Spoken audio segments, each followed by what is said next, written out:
नमस्कार दोस्तों, राशि चक्र इस चैनल में आपका स्वागत है। दोस्तों, आज हम लोग नवंबर 2022 का संपूर्ण राशिफल के बारे में जानने वाले हैं और राशि है तुला। तो तुला राशि के जातकों के लिए नवंबर का महीना बहुत महत्वपूर्ण रहने वाला है। इस महीने आपको अपने जीवन के कुछ महत्वपूर्ण क्षेत्रों में अच्छे परिणाम मिलने की आशा करनी चाहिए। जहां तक संभव हो मानसिक तनाव से दूर रहने की कोशिश करें। नवंबर का यह महीना आपके जीवन के लिए कैसा रहेगा और परिवार, करियर, स्वास्थ्य, प्रेम आदि क्षेत्रों में आपको कैसे फल प्राप्त होंगे, यह जानने के लिए ये वीडियो पूरा देखें। करियर की बात की जाए तो यह महीना आपके करियर के लिए ठीक ठाक रहने की उम्मीद की जा सकती है। आपके दशम भाव पर शनि महाराज की पूर्ण दृष्टि बनी रहेगी, क्योंकि वह चौथे भाव में बैठकर पूर्ण सप्तम दृष्टि से दशम भाव को देख रहे हैं। इसके परिणाम स्वरूप कार्य क्षेत्र में आप जमकर मेहनत करेंगे और आपकी मेहनत आपके काम में साफ दिखाई देगी। ऐसा भी हो सकता है कि आपके काम को तवज्जो ना मिले, लेकिन इसका मतलब यह नहीं कि आपके वरिष्ठ अधिकारी आपके काम को नहीं पहचान रहे हैं, बल्कि वह आपको यह दर्शाना नहीं चाहते कि उन्हें पता है कि आप बहुत बढ़िया काम करते हैं, ताकि आप आत्म अनुशंसा से ग्रासित ना हो जाए। इसलिए इस दौरान आप अपने काम को और भी बेहतर करने की कोशिश करें, जिससे आपको अच्छे परिणाम प्राप्त हो सके। छठे भाव में बैठे देवगुरु बृहस्पति वक्री अवस्था में अपनी ही राशि में रहेंगे, जो आपको मेहनत करने पर जोर देंगे। बस एक बात का ध्यान रखें, जब भी कोई अवसर आपके हाथ में आए तो उसे तुरंत लपक ले।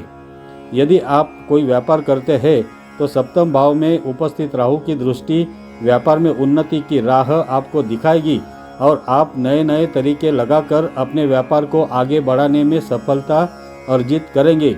हालांकि महीने की शुरुआत में सूर्य, बुध और शुक्र जैसे ग्रह आपकी राशि में बैठकर सप्तम भाव को पूर्ण दृष्टि से देखेंगे, जिसके परिणाम स्वरूप व्यापार में उथल पुथल हो सकती है। इस दौरान आपको यह बिल्कुल भी नहीं भूलना चाहिए कि कार्य के सिलसिले में कोई भी गलत रास्ता ना अपनाएं, नहीं तो परेशानी उठानी पड़ सकती है। बुध, शुक्र और सूर्य के दूसरे भाव में प्रवेश करने के साथ ही व्यापार में लाभ के योग प्रशस्त होंगे और आपका व्यापार वृद्धि जरूर करेगा। आइए बात करते हैं अब आपकी आर्थिक स्थिति की। महीने की शुरुआत में बृहस्पति महाराज छठे भाव में प्रथम भाव में बुध, शुक्र और सूर्य तथा चतुर्थ भाव में शनि महाराज विराजमान रहेंगे। इससे परिस्थितियों में ज़्यादा बदलाव नहीं आएगा और जैसा पहले चल रहा था वैसा ही रहेगा। आपके थोड़े खर्चे रहेंगे और अच्छी इनकम बनी रहेगी, लेकिन बृहस्पति महाराज को द्वादश भाव पर दृष्टि होने के कारण कुछ महत्वपूर्ण खर्च करने के योग बनेंगे। आप किसी के विवाह आदि में धन लगा सकते हैं या फिर घर में कोई शुभ कार्य कर सकते हैं, जिसमें आपको खर्च करना पड़ सकता है। महीने के उत्तरार्ध में जब सूर्य, बुध और शुक्र आपके दूसरे भाव में आएंगे तथा मंगल महाराज अष्टम भाव में वक्री अवस्था में चले जाएंगे, तो खर्च और आमदनी दोनों में तेजी आएगी। लेकिन बुध, शुक्र और सूर्य के एक दूसरे भाव में होने की वजह से आप धन संचय कर पाने में भी सफल हो सकते हैं, जिससे आपका बैंक बैलेंस भी बढ़ सकता है और व्यापार में भी आर्थिक लाभ के योग बनने की प्रबल संभावना रहेगी। स्वास्थ्य के दृष्टिकोण से यह महीना कुछ आपको कमजोर कहा जा सकता है।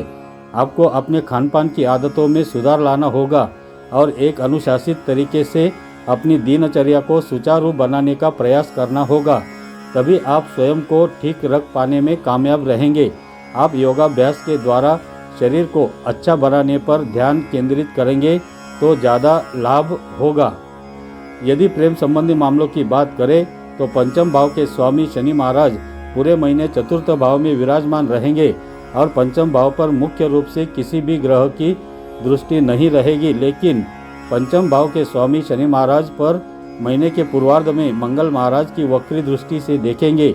इस समय बेवजह की बातों पर वाद विवाद होने की संभावना बनेगी। आप अपने प्रियतम को समय दें और एक दूसरे को समझने का प्रयास करें। यदि संभव हो तो कहीं घूमने के लिए जा सकते हैं, ताकि आपके मन में जो समस्याएं चल रही है उन्हें बाहर निकलने का रास्ता मिल सके और आप एक दूसरे से अपने मन की बात कर पाए। महीने के उत्तरार्ध में स्थितियां कुछ हद तक सुधर सकती है। यदि आप विवाहित है तो महीने की शुरुआत कुछ कमज़ोर हो सकती है, क्योंकि सप्तम भाव में राहु महाराज उपस्थित रहेंगे और उनके ऊपर सूर्य देव प्रथम भाव में दृष्टि डालेंगे। इसके परिणाम स्वरूप दाम्पत्य जीवन में तनाव बढ़ने की संभावना बन सकती है।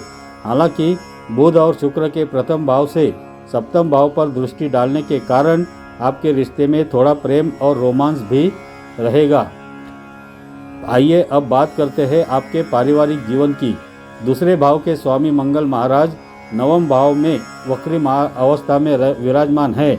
मंगल के अष्टम भाव में वक्री अवस्था में गोचर करने और वहां से दूसरे भाव को पूर्ण दृष्टि से देखने के कारण कुटुंब के सदस्यों में आपस में तनाव बढ़ सकता है और आर्थिक समस्याओं को लेकर भी गर्मागर्म बहस होने की संभावना बनती है। ऐसे में आपको वाद विवाद को बढ़ने से रोकने का प्रयास करना चाहिए, पर यदि ऐसा ना कर पाए तो कम से कम उस वाद विवाद का हिस्सा ना बने। चतुर्थ भाव में शनि महाराज अपनी ही राशि में विराजमान है, जिसके परिणाम स्वरूप पारिवारिक जीवन को आप कम समय दे पाएंगे। काम में व्यस्तता ज़्यादा रहने के कारण परिवार के लोगों के साथ समय कम बिता पाएंगे और इस वजह से परिवार के लोग भी आपसे थोड़ा सा अलग महसूस कर सकते हैं। तीसरे भाव पर पड़ रही मंगल महाराज की पूर्ण दृष्टि भाई बहनों से आपके संबंधों को प्रभावित कर सकती है। इसलिए जहाँ तक संभव हो उनसे अच्छे तरीके से व्यवहार करें और प्रेम पूर्वक संबंध बनाए रखने की कोशिश करें। महीने के उत्तरार्ध में जब बुध और शुक्र आपके दूसरे भाव में आएंगे तब परिवार में खुशियाँ बढ़ेगी और लोगों के बीच प्रेम जरूर बढ़ेगा। तो उपाय है, समस्याओं में कमी करने और अच्छे धन लाभ की प्राप्ति के लिए शुक्र देव के बीज मंत्र का जाप आपको जरूर करना चाहिए। शनिवार के दिन शाम के समय में पीपल वृक्ष के नीचे सरसों के तेल का दीपक जलाकर पीपल वृक्ष के साथ परिक्रमा करें। बुधवार के दिन गौ माता को हरा चारा जरूर खिलाएं। तो दोस्तों, अगर ये जानकारी आपको अच्छी लगी है तो कमेंट ज़रूर कीजिए और अगर ये वीडियो आपको पसंद आया है तो इसे लाइक कीजिए, शेयर कीजिए और अपने इस चैनल को सब्सक्राइब ज़रूर कीजिए। धन्यवाद।